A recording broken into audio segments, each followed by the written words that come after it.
travel all around the country and in other parts of the world, mostly talking with people about stewardship.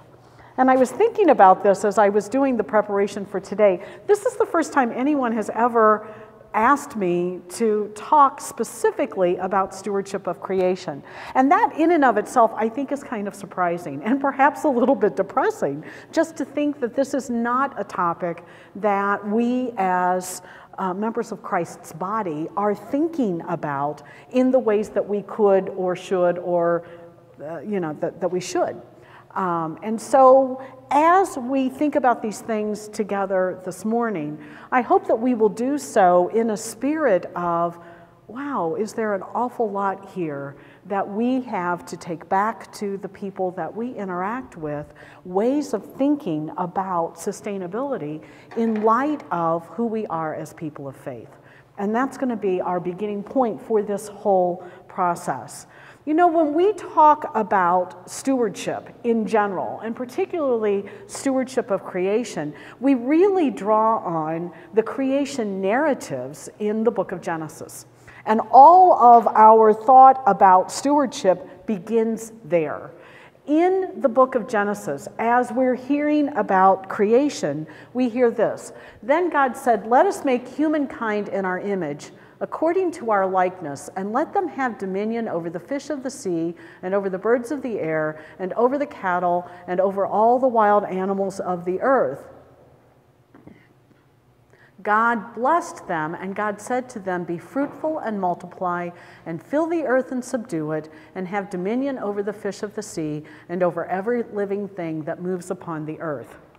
Now, I have to say, in reading that, I think we encounter a problem from the get-go, because that word dominion doesn't mean what we think of when we hear that word today, because we have to remember that the context for this whole thought about having dominion over creation is that we're called to have the mind of God. And we know that having the mind of God really means something other than dominion in the way that we would think about it. Our bishops, in their pastoral letter on stewardship, help us to think about this from the very beginning. And what they say is this: subduing and exercising dominion do not mean abusing the earth. Rather, as the second creation story explains, God settled humankind upon the earth to be its steward, to cultivate and care for it.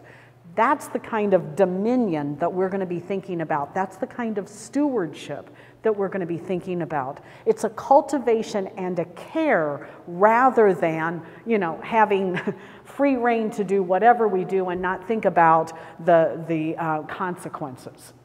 I often tell the story that a few years ago I was invited to go to Australia to talk with people there about stewardship. I was there for about 3 weeks. And I started way up in the Diocese of Townsville, which is in the northeastern coastline near the Great Barrier Reef. And then I kind of worked my way down the eastern coastline of the continent over the course of 3 weeks. And so the very first day, there was a gathering of about 60 people, priests and lay folks, who were connected to parishes and schools there. And I said to this room full of people, when I say the word stewardship, what first comes to mind for you? And they said, is that really what people in your country think stewardship is about? And I kind of went, well, yeah, sometimes. But they've kept the original meaning of the word steward. Think about the people who are in the agricultural areas near you. The steward is the person who cares for the land or the livestock or the vineyard of another, and doesn't just take care of it like as to protect it, but actually cultivates it to yield with increase. That's more of who we're called to be. When we think about it in that way, we realize that none of this really is ours. It's God's.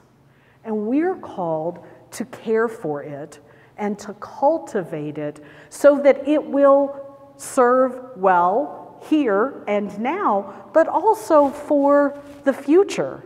And I think that's part of what we as people in our world have missed over the last few hundred years and few millennia.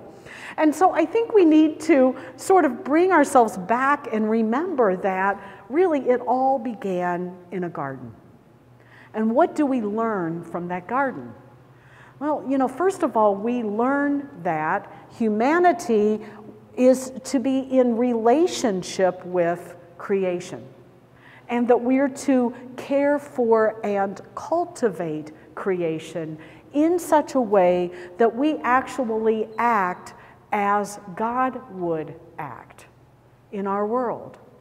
And we realize that each of us, as you said, each of us has something to bring, has something to contribute. And it may be something small initially, it may feel small, but those small things add up. It may be something really big. Each of us has something unique and something in particular to bring to this cultivation and care for creation, caring for all of the gifts that we have been given of our world, of our particular talents, and of all that we can do as God's people in the world. In those same creation narratives, we are told that each of us has been created in God's image and likeness. And this is a really important thing for us to try to put our arms around when we're thinking about stewardship in general, and when we're thinking specifically about stewardship of the environment or stewardship of creation. Because being created in God's image and likeness actually means that each of us is called to act as God acts in the world, or as God would want us to act in the world. Being created in the image and likeness of God means that we are to be in such a way that people see God through us. We are to be the living image of God. So much so that a friend of mine who is a scripture scholar says that when he reads those creation narratives, the thing that always comes to mind for him is that the people are told not to create idols, because the idols in that time that people carved were, images of their gods. And the people, as they carved those idols, believed that the God that they were carving somehow was present within that idol. And he says, but we are told not to create idols because we are to be the living image of God in our world. He says it's as though we're being told that we are to be the transparency through whom God is seen.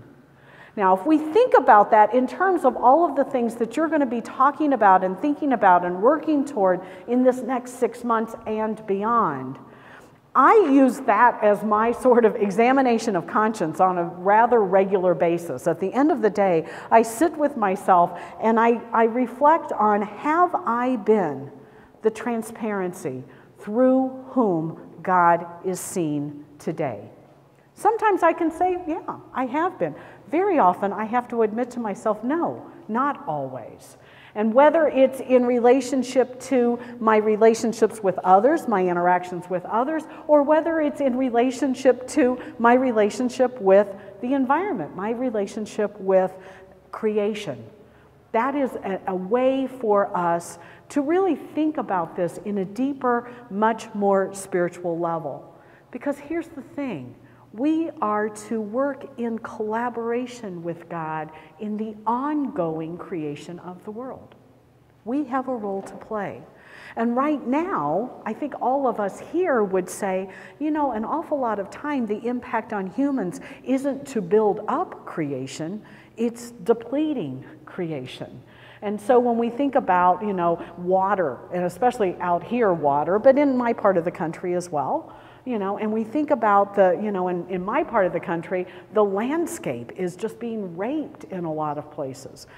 Chemicals are being poured into farms in such a way that we're depleting creation rather than contributing to the ongoing process of creation in collaboration with God, as partners with God in this ongoing process.